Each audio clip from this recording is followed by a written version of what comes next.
तो जहाँ तक बात है कंपैरेटिव रिलीजन का, क्योंकि ये जो सवाल आता है गुलाम के बारे में, अभी मैं वीडियोस सब भी देख रहा था यूट्यूब के ऊपर, जो वीडियोस सब है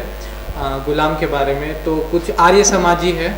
जो सवाल कर रहे थे गुलाम के बारे में, कुछ क्रिश्चियन मिशनरीज है जो लोग सवाल कर रहे थे गुलाम के बारे में। तो अगर आप क्रिश्चियन है या जूडियो क्रिश्चियन उधर सिविलाइजेशन से ताल्लुक़ रखते हैं, तो आपको तो ये सवाल बनता ही नहीं आपके ऊपर कि आप सवाल कर रहे हैं गुलाम के मुतालिक,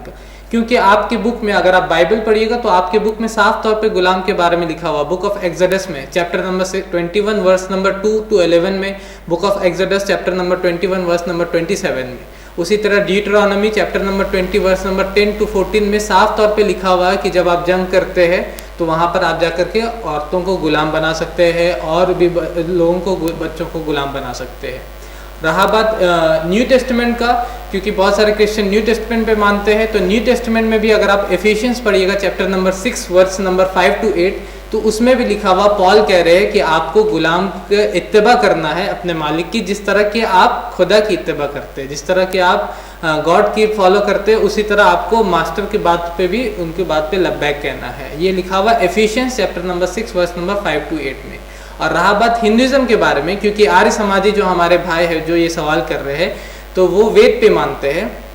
तो अगर आप ऋग्वेद पढ़िएगा book number 1 hymn number 126 verse number 3, तो वहाँ पर लिखा हुआ है गुलाम के बारे में, गुलाम बना सकते हैं आप उसी तरह Rigveda book number 6 hymn number 27 verse number 8 में, उसी तरह Rigveda book number 8 hymn number 56 verse number 3 में। महाभारत अगर आप पढ़िएगा तो महाभारत में तो सिर्फ युधिष्ठिर ने ऑलमोस्ट 26,40,000 गुलाम औरतों को दिया था लोगों को। अगर आप पढ़िएगा महाभारत को, विराट पर्व एक खंड है, उसका सेक्शन है, उसमें 18 सेक्शन और श्लोक नंबर 21, तो उसमें लिखा हुआ है कि युधिष्ठिर ने 88,000 ब्राह्मण्स को हर एक को 30 गुलाम औरतें दिया था। अगर आप कैलकुलेट कर लेते हैं तो 26,40,000 गुलाम औरतें दे रहे युधिष्ठिर। तो अगर आपको ये बात गलत लग रहा है कि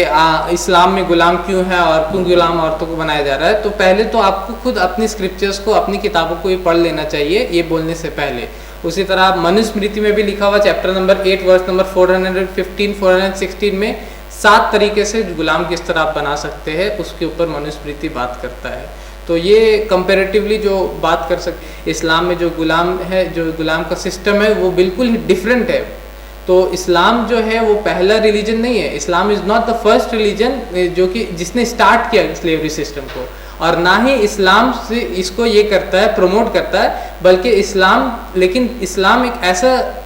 वे ऑफ लाइफ है, एक ऐसा दीन है जिसने पहली बार इसको डिस्करेज किया। पहली बार हम लोगों को कुरान में कोई भी ऐसा आयत आपको साफ तौर पे नहीं मिला कि गुलाम बनाओ, लेकिन इस तरह की कई आयतें आपको मिलेगी। अगर आप कसम तोड़ते तो आपको गुलाम को आज़ाद करना है, अगर आप जिहार यानी अपनी बीवी को कुछ कह देते हैं अपनी माँ के जैसा, जिहार जिसको एक तरीका है तलाक का, उसमें आपको गुलाम को आज़ाद करना है। अगर आप दिन में रोज़े की हालत में, रमज़ान में दिन में अगर आप